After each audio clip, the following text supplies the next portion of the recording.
기독교 역사가 급변하고 있습니다. 사도행전 11장에 믿음을 지키기 위해서 흩어졌던 사람들이 안디옥 교회를 세웁니다. 교회 개척 멤버 이름을 몰라요.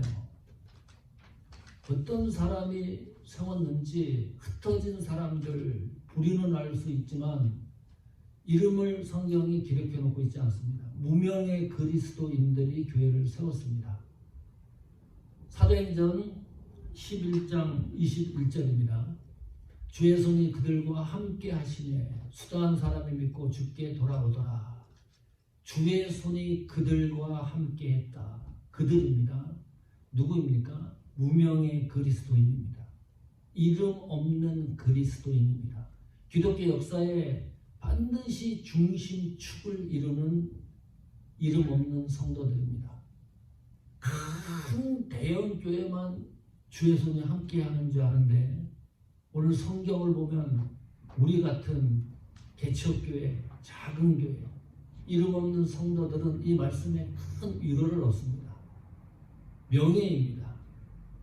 세상에 드러나지 않는 이름이지만 하나님이 그들과 함께 했다. 주의 손이 그들과 함께 했다. 유명한 목사에게만 주의 손이 함께 하는 것이 아니라 이름 없는 종들에게도 하나님이 주의 손이 함께 하는구나. 힘을 얻고 위로를 얻는 거죠. 역사가 다시 사도행전 12장으로 이어집니다. 사도행전 12장 1절 보십시오. 그때에 헤롯 왕이 손을 들어 교회 중 몇 사람을 해하려 하여 그때의 시대적 상황을 예시하는 중요한 정보입니다. 안디옥 교회가 세워지고 복음이 확장되었던 그때를 말합니다. 기독교 시각으로 보는 세계관입니다. 그러나 일반 세계관 시각으로 드디어 성경이 기록을 하고 있는데 헤롯 왕이 통치하던 시대를 설명하고 있습니다. 헤롯 왕이 정확하게 말하면 헤롯 아그리파 1세입니다. 헤롯이라는 이 왕에 대해서 많이 들어봤죠. 헤롯 대왕 이름 들어보셨나요? 헤롯 대왕, 황제. 예수님이 탄생했을 때 예수님을 죽이려고 작정했던 사람이 헤롯 대왕입니다. 그 손자가 여기 나오는 헤롯 왕입니다. 아그리파 1세입니다. 할아버지죠. 이 헤롯 왕은 헬레니즘 사상의 영향권 아래에 있었습니다. 헬라 문화권 영향이 있었습니다. 이게 무슨 말이냐면 이방인의 관습과 전통과 가까웠던 인물이 헤롯 왕입니다. 그런데 이 정치적 술수가 굉장히 뛰어난 왕입니다. 헤롯 아그리파 1세 왕이 유대교하고 친밀감을 가졌어요. 가만히 보니까 정치를 해보니까요. 유대교 신자와 친화력을 갖지 않으면 정치하기가 너무 힘들다는 것을 알게 됩니다. 그래서 이방적인 관습에도 가깝지만은 정치적 이유 때문에 유대교와 친해지려고 하는 계획을 세우는데 그중 하나가 교회 중 몇 사람을 해하려 하여 이 계획을 세웁니다. 유대인들이 좋아할 수 있는 내용이기 때문입니다. 이 계획을 세워요. 교회 중에 몇 사람을 하려고 계획을 세우고 이제 진행을 하는 거죠. 그때 첫 번째 계획이 제물이 되는 사람이 야고보입니다. 사도행전 12장 2절에 보니까 요한의 형제 야고보를 칼로 죽이니 그랬습니다. 요한의 형제 야고보, 요한과 어떤 관계죠? 야고보의 동생이 요한입니다. 요한복음의 저자가 요한입니다. 이 야고보라는 이름이 동일 인물이 또 다른 성경에서 등장을 하는데 야고보서를 쓴 그 야고보가 아닙니다. 여기서는 그 야고보는 예수님의 동생 야고보입니다. 야고보를 칼로 죽였다. 12제자 중에 한 사람 야고보입니다. 예수님이 특별히 아끼는 제자가 있었어요. 베드로, 요한입니다. 그리고 야고보입니다. 예수님 제자들 중에 수제자가 야고보입니다. 이 야고보가 헤롯 왕의 정치적 의도 때문에 정치적 이 감각이 종교로 들어왔어요. 그렇게 되면 부정한 것을 정당하게 만들어야 되잖아요. 법을 무력화시킵니다. 이 상황이 그냥 대충 상황이 아니고 이렇게 돼버리면 유대교에게 박해를 당하죠. 기독교가. 그리고 정치적으로도 기독교가 박해를 이중으로 당하는 거기 때문에 그 강도가 엄청 세지는 겁니다. 견딜 수 없는 상황까지 도래한 겁니다. 그리고 이 야고보는 예수님 제자로서 최초의 순교자가 야고보입니다. 자, 여기까지 설명을 했는데 그래 놓고 다시 한번 사도행전 12장 2절을 읽어보십시오. 요한의 형제 야고보를 칼로 죽이니 어떤 느낌을 받습니까? 이 야고보가 예수님 제자로서 최초 순교자라고 말씀드렸습니다. 그 정보를 알고 사도행전 12장 2절에 야고보를 칼로 죽이는 이 말씀이 어떤 감정으로 받아들입니까? 네? 충격적인 장면입니까? 감동이 있습니까? 아니면은 어떤 느낌이 있습니까? 눈 한 번 감고 뜨면 스쳐 지나가는 구절입니다. 신경을 쓰고 성경을 읽지 않으면 놓치는 구절입니다. 이런 게 있었네. 갑자기 등장했어요. 야고보가 어떤 사역을 했는지 몰라요. 그냥 어느 날 갑자기 사도행전 12장 2절에 야고보를 칼로 죽이니 이것이 최초 예수님 제자의 순교 장면입니다. 직접 기록한 것도 아니고 간접 기록입니다. 지나가면서 누가 휙 던진 거예요. 부고장을. 야고보가 죽었더라. 의식하고 한번 읽어볼까요? 아, 그렇구나. 이 내용과 정황과 역사적 사실을 알고 성경을 다시 읽어봐요.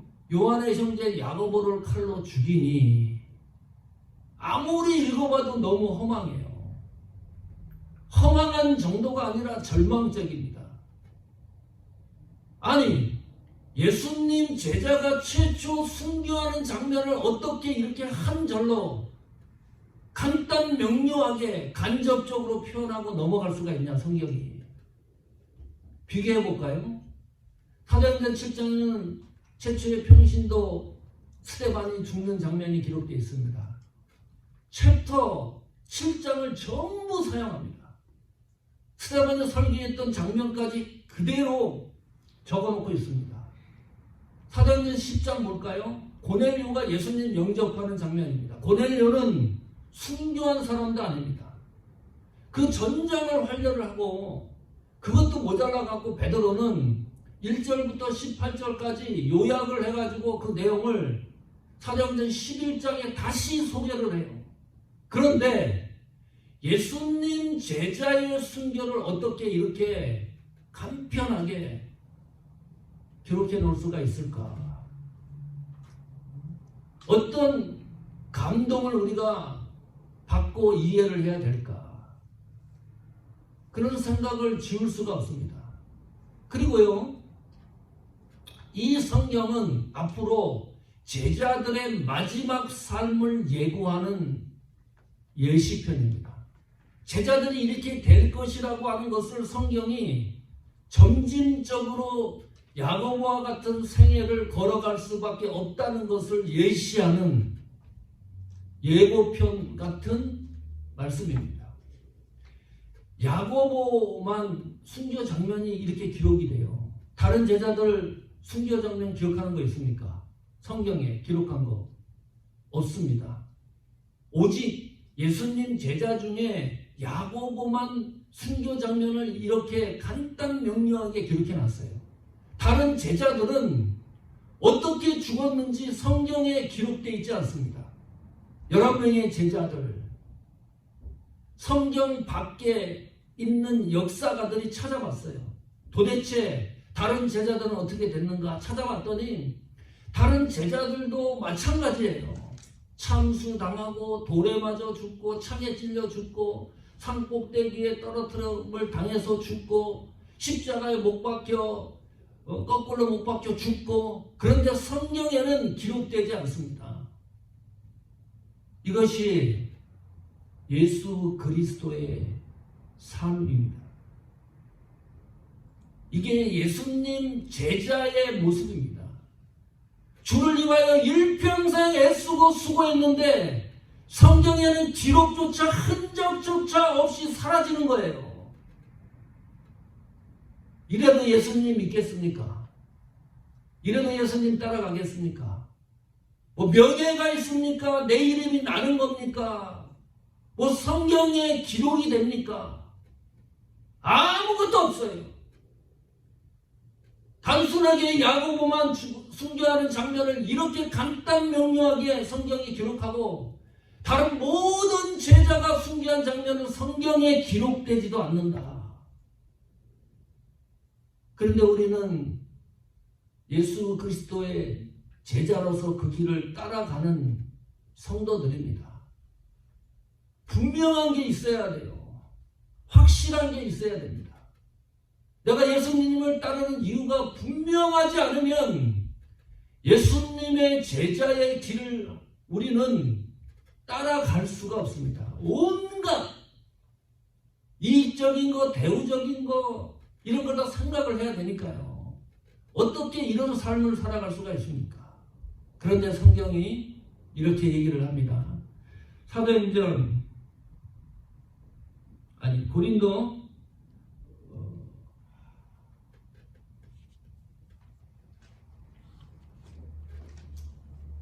고린도후서 5장 8절 9절입니다. 한번 읽어보십시오. 우리가 담대하여 원하는 바는 차라리 몸을 떠나 주와 함께 거하는 그것입니다. 그런즉 우리는 거하든지 떠나든지 주를 기쁘시게 하는 자가 되기를 힘쓰노라. 담대히 원하는 것은 이 성도들의 심장이 이래야 된다는 거예요. 나는 이 세상에 오래 사는 것을 원하는 게 아니라 여기를 떠나 주와 함께 거하는 것이 너무너무 좋다. 소망을 거기에 두는 거예요. 그런즉 우리는 거하든지 떠나든지 살든지 죽든지 관계없이 나의 삶은 주를 기쁘게 하시게 하는 삶은 되는 것에 힘쓰노라. 주를 기쁘시게 하는 삶, 이것이 목적이 되는 겁니다. 이 목적이 흔들리면 예수님 제자가 될 수가 없습니다. 방법이 없습니다. 또 하나 볼까요? 고린도후서 5장 15절입니다. 저가 모든 사람을 대신하여 죽으심은 산 자들로 하여금 다시는 내 자신을 위하여 살지 않고 오직 저희를 대신하여 죽었다가 다시 사신 예수 그리스도를 위하여 살게 하려 함이니라. 우리를 구속해 주신 은혜가 죽음보다 강하기 때문에 그 길을 걸어가는 겁니다. 구속의 은혜가 있기 때문에 그것이 확실해지면 주를 위하여 살려고 하는 삶의 목적이 분명하고 확실해진다는 거죠.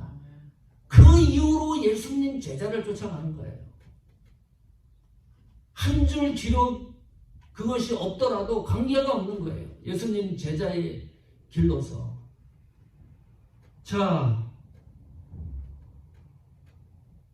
이 야고보의 죽음을 통해서 유대인의 반응을 한번 볼까요? 사도행전 12장 3절입니다. 읽어보십시오. 유대인들이 베드로의 잡으러 할세 때는 무교절이라. 야고보가 죽은 것을 듣고 너무 좋은 거예요. 유대인들은요, 중범죄를 저지르면 십자가 못 박혀 죽입니다. 적법한 재판을 거쳐서. 근데 야고보는 무력화시켰기 때문에 그런 재판도 받지 않고 그냥 죽은 거예요. 참수형입니다. 목을 잘라 죽여버렸습니다. 그 소식을 듣고 유대인들이 너무 기뻐하는 것을 보고 유대왕 아그리파 1세는 이것 봐라, 정치적으로 괜찮다. 입지를 강화하기 위해서 그러면 한 사람을 더 죽이기로 작정을 합니다. 그게 베드로입니다. 그 베드로를 잡아다가 붙여놓고 죽일 계획을 두 번째로 세우는 거예요. 근데 그때가 무교절입니다. 무교절은 6월절 다음 날부터 일주일간의 기간 절기를 무교절이라고 합니다. 그때는 누룩 없는 빵을 먹어요. 빵 맛도 없죠. 예수님 고난에 대한 것을 기념하고 기억하기 위해서입니다. 자, 12절 4절 보십시오. 그래서 체포를 해요. 옥에 가두고 군사 넷이 내피에 맡겨 지키고 6월절 후에 백성 앞에 끌고 내고자 하더라 그랬습니다. 죽이기로 작정을 하는 거죠. 군사 넷이 내피면 몇 명이에요? 4, 4, 16, 16명입니다. 16명이 베드로를 감시를 해요. 베드로가 무슨 살인범입니까? 중범자입니까? 이유가 있습니다. 베드로는 사도행전 12장 4절 체포되는 그 전에 두 번 투옥된 적이 있습니다. 하나님이 기이한 은혜로 풀려나거든요. 헤롯 왕이 그걸 알아요. 이 베드로는 보통 인물이 아니다. 그래서 집중 감시하기 위해서 16명을 투입을 해. 혹자들은 이렇게 얘기를 합니다.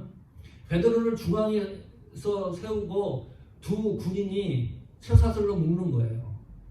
베드로가 조금만 미동하면 그 느낌을 알 수 있도록 꼼짝 못하도록 베드로를 감시하고 신문하는 장면을 볼 수 있습니다. 기독교의 위기입니다. 야고보 죽었죠. 순교했죠. 초대교회의 최고 지도자인 베드로를 투옥시켰습니다. 신앙의 위기입니다. 믿음의 위기입니다. 기독교가 흔들릴 수밖에 없는 정황이 도래했습니다. 신앙생활하다가 위기가 닥치면 어떻게 해야 됩니까? 돌파할 수 있는 방법이 뭡니까? 말씀해 보십시오. 어떤 방법이 동원되어야 됩니까? 도저히 돌파할 수 없는 위기가 도래하면 무슨 방법으로 그걸 헤쳐나갑니까? 성도들은 방법이 없어요. 단 한 가지 방법밖에 없습니다. 기도입니다. 너무나 잘 알아요. 기도하는 길밖에 없습니다. 사도행전 12장 5절 보십시오. 같이 읽습니다. 이에 베드로는 옥에 갇혔고 교회는 그를 위하여 간절히 하나님께 빌더라. 간절히 하나님 앞에 교회가 베드로 투옥을 위해서 기도하고 있는 장면입니다. 한 사람이 기도하는 게 아니에요. 교회가 기도했다. 무슨 말입니까? 공동체가 모여서 기도한 겁니다. 한두 사람이 모여 기도한 게 아닙니다. 온 성도들이 모여서 이 문제를 놓고 기도하기 시작을 했습니다. 위기 때 기도로 뭉치는 교회가 튼실한 교회입니다. 위기가 닥칠 때 기도로 뭉치는 교회가 뭐 어디 가고 레스토랑에서 모여서 어떤 문제를 해결하려는 것도 아니고 사람을 모아놓고 어떤 문제를 해결하는 것도 아니고 돈으로 해결하는 것도 아니고요. 기도로 뭉치는 교회가 건강한 교회입니다. 그래야 돌파구가 생겨요. 다른 방법이 없고 오늘 성경이 그걸 말하지 않습니까? 아니 여기에 기도했던 교회 공동체는 야고보가 투옥됐을 때 기도 안 했을까요? 얼마나 기도했겠습니까? 베드로도 기도했을 거예요. 그 소식을 듣고 무릎을 치면서 야고보 하나님 살려달라고. 그런데 기도의 결과가 어떻게 됐습니까? 야고보는 목이 잘려 참수형에 처해졌습니다. 간절히 하나님 앞에 기도했는데 이게 뭐냐 도대체. 야고보는 참수형으로 이 세상을 작별했습니다.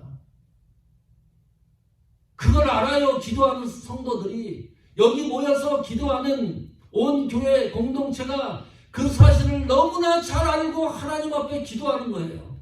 베드로도 그렇게 될 가능성이 있다는 걸 알고 기도하는 거예요. 우리가 이렇게 기도하지만 베드로도 야고보처럼 죽을 수 있구나. 이 기도의 심정을 이해합니까?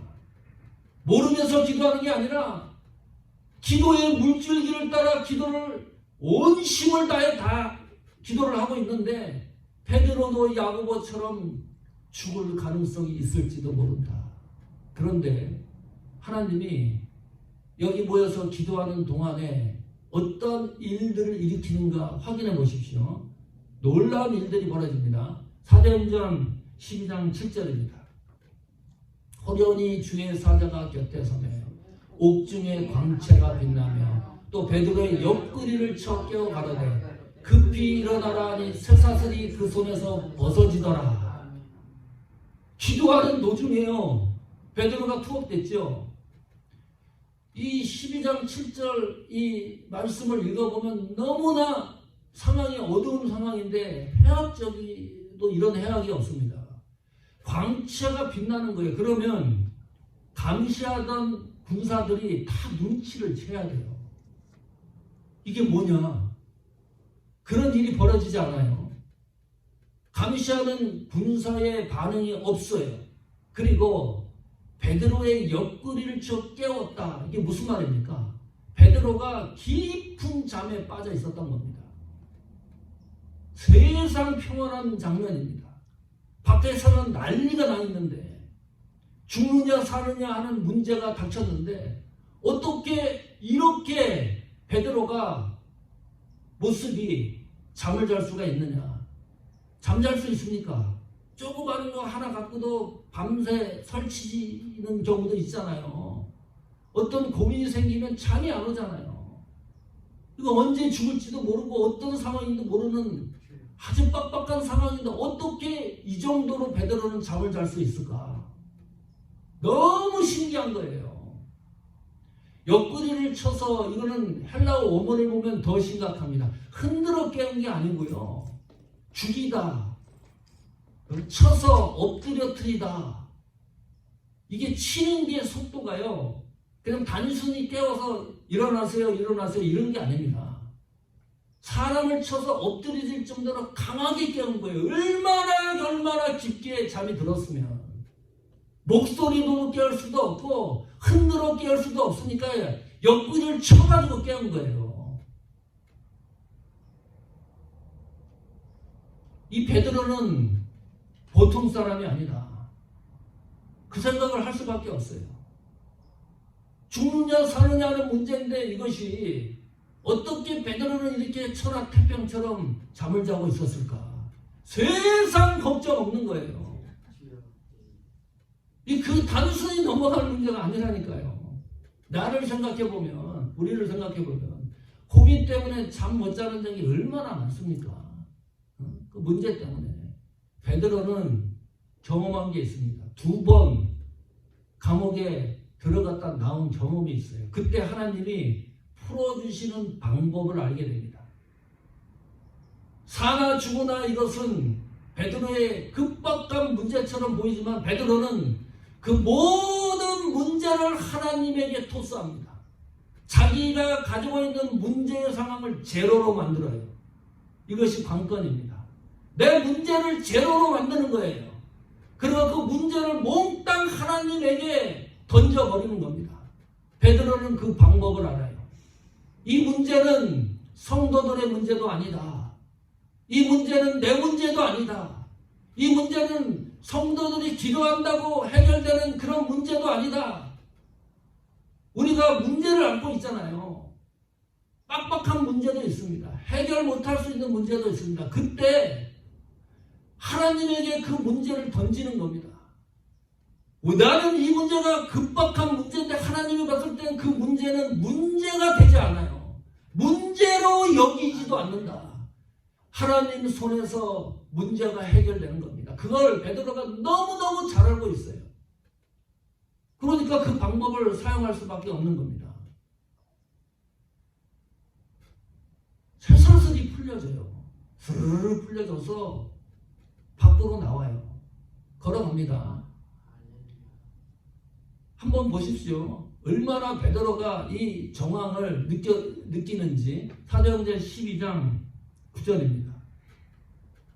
베드로가 나와서 이제 천사를 따라갑니다. 여호와의 사자를.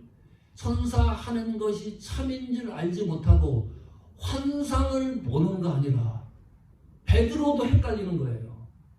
쇠사슬 풀리지, 그리고 또 세밀하게 얘기를 해요. 천사가 성경을 읽지 않았지만 너 신발 신어라, 겉옷을 챙겨라, 허리띠도 챙겨라, 세세하게 얘기를 해줘서 이 베드로가 하는 대로 그대로 천사가 지시하는 대로 움직이는데 이게 현실인지 환상인지 베드로가 착각을 합니다.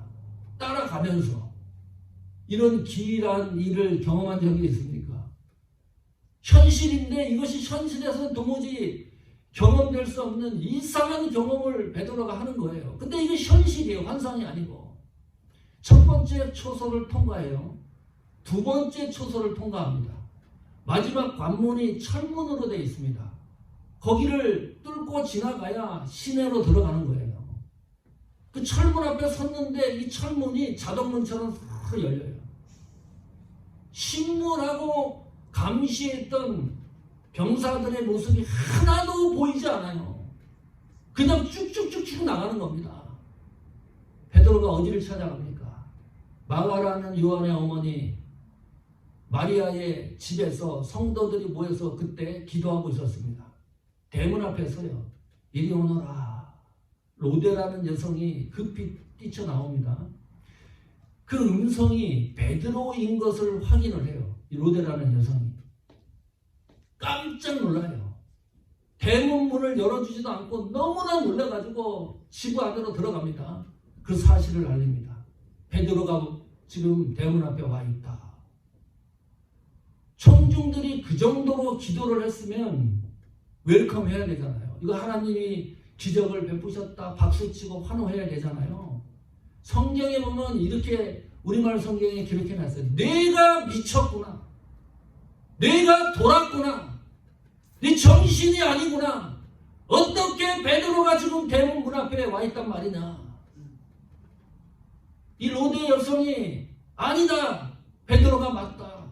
전심으로 얘기를 해요. 그러니까 어떤 결론을 내리는지 압니까? 그건 베드로가 아니고 천사일 것이다. 기도를 그렇게 열심히 했던 사람들이. 사도행전 12장 16절 보십시오. 베드로가 문 두드리기를 그치지 아니하니 저희가 문을 열어 베드로를 보고 놀라는지라. 깜짝 놀라는 겁니다. 이제 직접 확인을 해보니까 대문 앞에 베드로가 서 있는 거예요. 혹자들은 이렇게 얘기를 해요.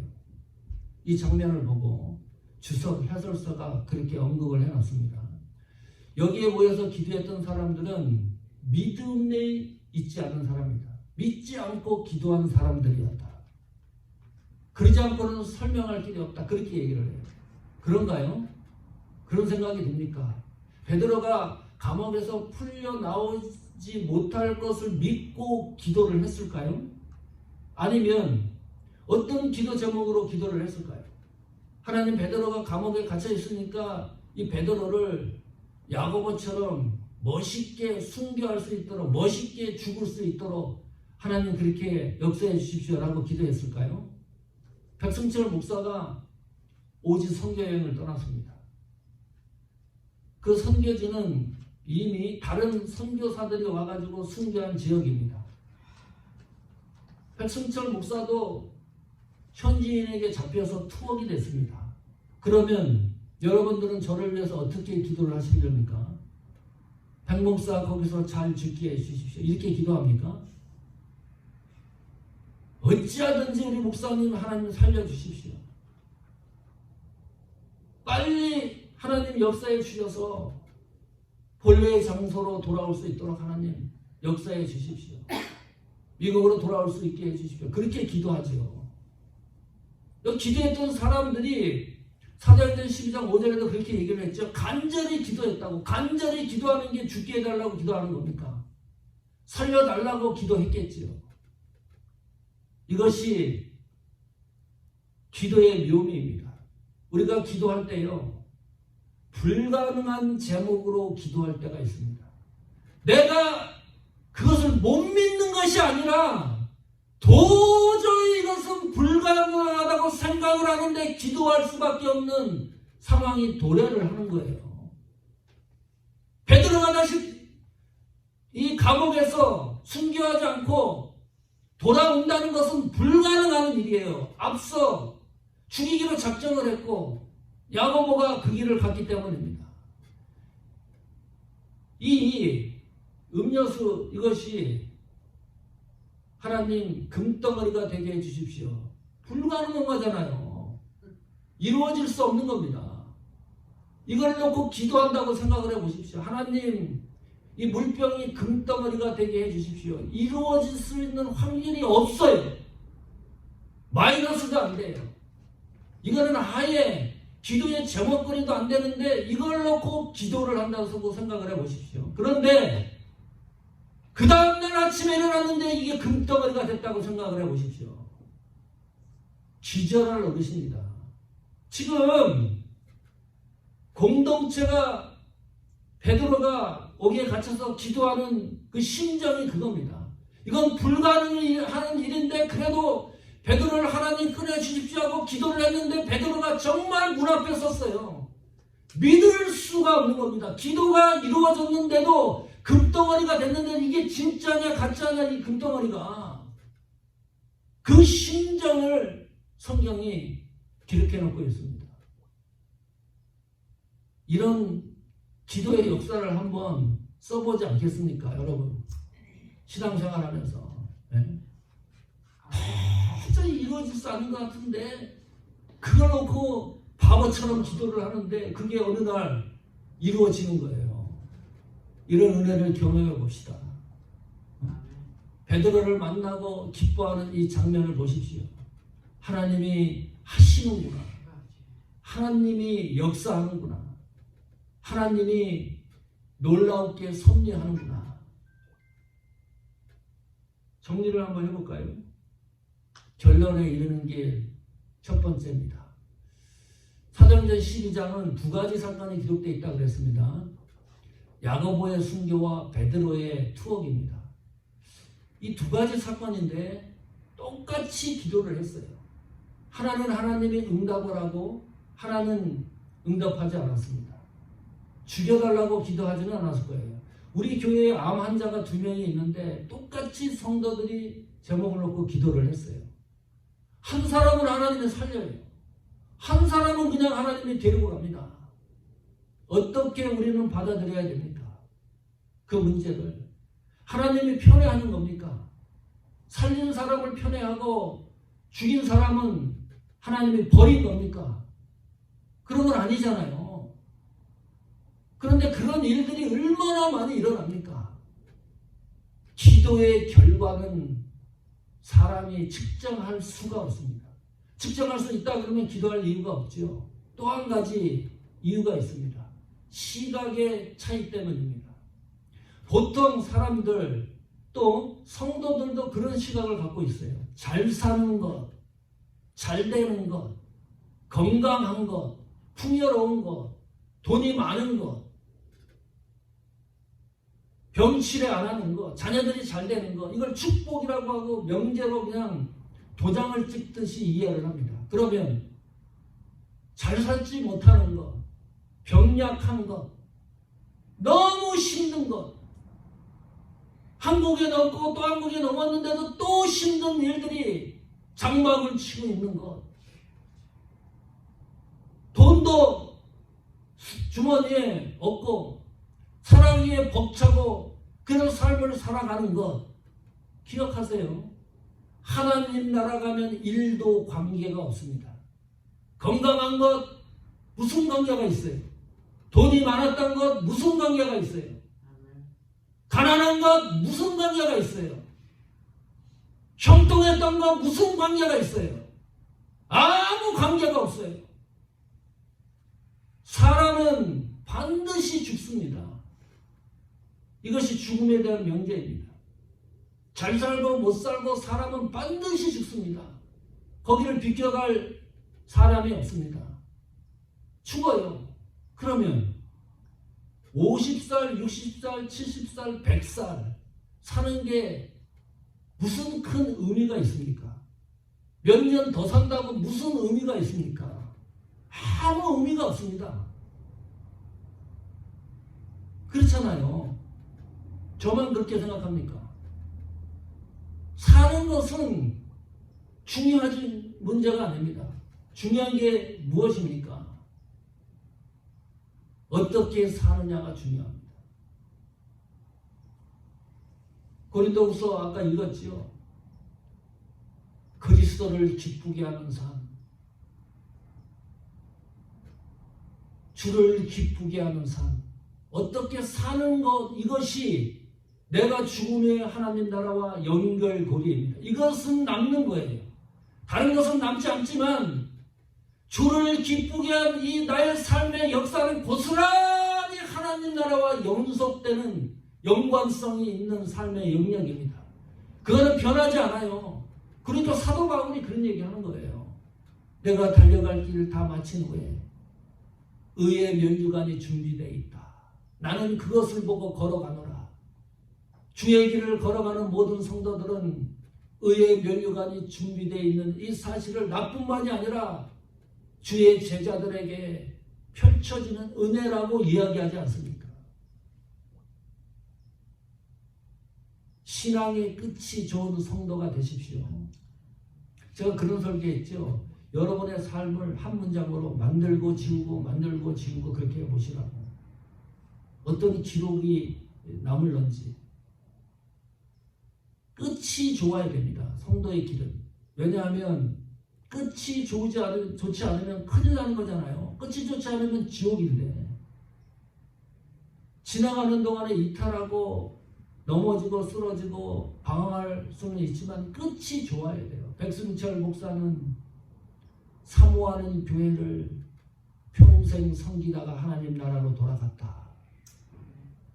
한기문 장로는 사모하는 교회를 개척해서 일평생 헌신하다 하나님 나라로 돌아갔다. 그 삶이 얼마나 멋있습니까? 죽음을 생각하고 하나님이 야고보를 순교시키고 베드로를 감옥에서 해방시킨 여러 가지 장면을 보면 그렇구나. 야고보처럼 살아도 좋다 나는. 베드로처럼 살아도 좋다. 이렇게 사나 저렇게 사나 관계가 없다. 중요한 거 정확한 이유는 나는 그리스도를 기쁘게 하고 그리스도를 위하여 사는 삶. 이것이 신앙인의 삶의 목적이 되어야 됩니다. 그 목적을 분명하고 확실하게 하십시오. 그리고 그 길을 흐트리짐 없이 걸어가기를 축원합니다. 또 하나 결론에 이른 길입니다. 좀 길어지는데. 자, 궁금한 게 있어요. 그럼 헤롯 아그리파 1세는 어떻게 됐을까요? 이 못된 사람이죠. 선교사를 죽였습니까? 예수님 제자를 죽였습니까? 베드로를 투옥시켰습니까? 이 헤롯 왕의 종말이 궁금합니다. 사도행전 23절입니다. 12장 23절.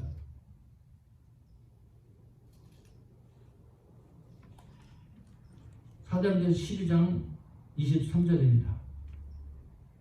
헤롯이 영광을 하나님께 돌리지 아니하므로 이렇게 기록해놨어요.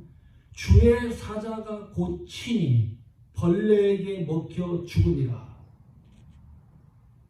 사자에게 먹혀 죽은 것도 아니고 호랑이에게 먹혀 죽은 것도 아닙니다. 벌레에게 사람이 어떻게 먹혀 죽여요?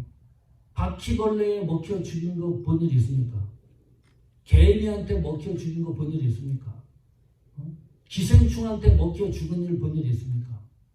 이것이 헤롯 왕의 최후의 장면입니다. 하나님의 공의가 일어나면 하나님은 그 공의가 옳고 그름을 분명하게 구분을 합니다. 하나님의 공의가 이렇게 무서운 거예요. 그래서 우리는 예수님 제자는 너무 답답할 이유도 없습니다.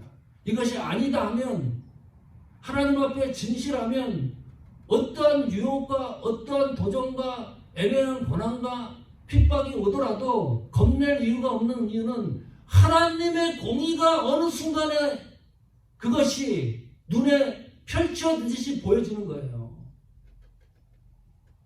그 하나님의 공의를 믿고 신앙생활하는 거죠. 스데반이 순교하고 야고보가 순교했습니다. 베드로가 투옥됐습니다. 이 정도면 교회가 망해야 됩니다. 믿는 성도 수가 줄어들어야 됩니다. 쇠퇴해야 됩니다. 폐파되어야 됩니다. 그런데 성경 마지막 기록은 그렇게 설명해 놓고 있지 않습니다. 다시 본문 성경으로 가보십시오. 24절 사도행전. 하나님의 말씀은 흥왕하여 더하더라. 도저히 안 될 것 같은데 어떻게 하나님의 말씀은 더 흥왕해져 나갑니까? 더 번성해 나갑니까? 이것이 교회의 생명력입니다. 믿음의 생명력입니다. 신앙의 생명력입니다. 하나님 말씀이 흥왕하는 사모하는 교회가 되기를 축원합니다. 여러분의 생애가 하나님 말씀으로 흥왕하게 되는 역사가 일어나기를 축원합니다.